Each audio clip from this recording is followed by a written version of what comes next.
Hi everyone, Radhe Radhe. So today we're doing chapter 2, verse 50. And I don't know if I'm imagining things, but this seemed a little bit easier, but maybe I'm just like, I'm not understanding it fully. Yeah, okay, so today is the last day that I'm here, but tomorrow I'm leaving for India, so I'm going to be shooting the video tomorrow. I think what I'm going to do is I'm going to shoot 2 videos in the morning tomorrow before my flight, and because the flight itself is the whole process is about 24 hours, so then when I arrive in India I can shoot for so tomorrow is the 5th, so 5th and 6th I will shoot tomorrow, and I will upload both of them tomorrow, and then the 7th I will shoot when I'm in India, because I'm going to arrive 7th early morning, because we lose time, right? We lose 12 hours during the travel, and plus it's a 24-hour flight. So that way I will not miss a day of my Gita studies. But as much as possible, of course, I want to do one every single day and not do like 2, but this will be the second time I'm doing 2, which is okay. But yeah, it'll be good because I will not miss a day, because I'll be catching up or pre-shooting 2 videos or catching up afterwards, either way, but I will make sure that there is a video for each day. Okay, or a verse for each day studying. Keep it consistent as possible. I'm not going to overextend myself and kill myself and shoot it while I'm in the plane or try to figure all of that out. No, I will shoot it here, but keep it consistent as well. There's a balance. It's my dad's favorite word. Oh my God, he used to use it all the time. Balance, balance for everything. I know there are a lot of theories about how balance is not good and we should just go all in and love like we've never loved before and love like we've never been hurt before and that kind of stuff. Like no balance there, which is a different point of view, which is also a great point of view. But in this case, I'm choosing balance.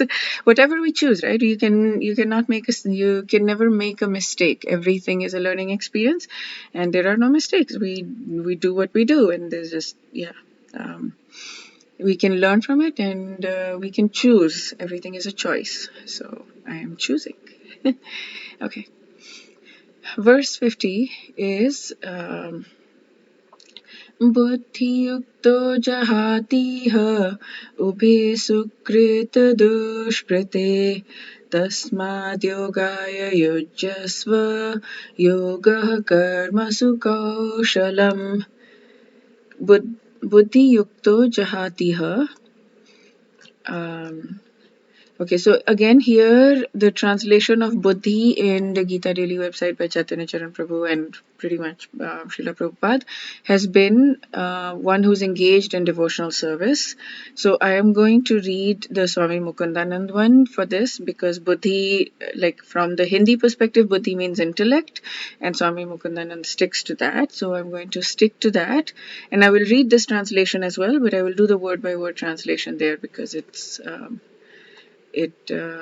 feels a little bit more direct. Chaitanya Charan Prabhu has incorporated the entire learning of the Gita and has put it in here, from my understanding.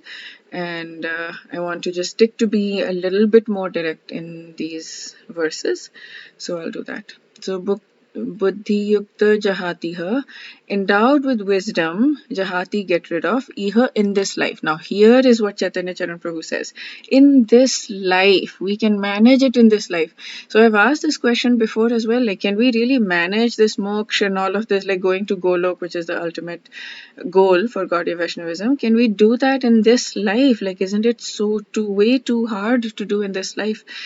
Oh, I love seeing this. Then we can get rid of in this life, he says. And I'm so grateful to Chaitanya Charan Prabhu to highlight that for me, for us, that it's in this life. So endowed with we can get rid, if we're endowed with wisdom, we can get rid of in this life, ubhi sukrita dushkrite, both good and bad deeds. So in this life, we can get rid of all of our karma, past karma. We can get rid of all of our good and bad deeds, and in this life, if we're endowed with wisdom, buddhi yukta, if we're endowed with wisdom, Tasmad yogaya yujyasva.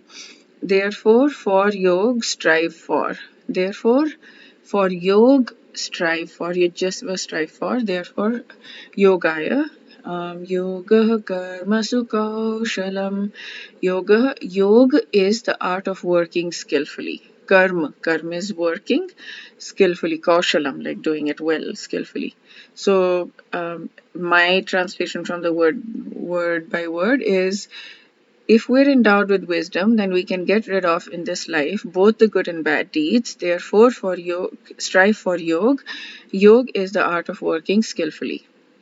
And the translation there that he is given is, one who prudently practices the science of work without attachment can get rid of both good and bad reactions in this life itself. In this life itself. Therefore, strive for yoga, which is the art of working skillfully. Okay, so I don't understand this because I don't know what working skillfully means. In proper consciousness, he says. And okay, so now let me read the translation of Srila Prabhupada on the Gita Daily website.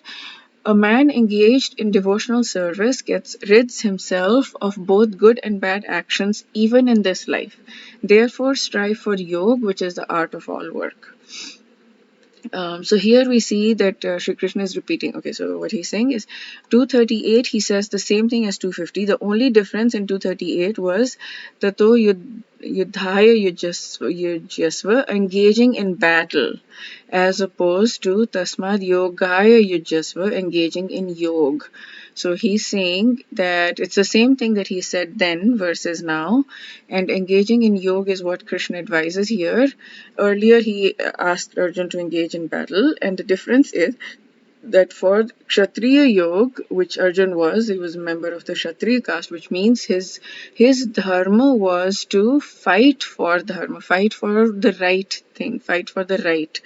And then Brahmanas and the Vaishyas are different castes, and their yoga is different, their dharma is different, their path is different. So when he's saying Tasmad Yogaya Yujyasva, engage in yoga, whichever yoga is your dharma, whichever yoga is your path, engage in that.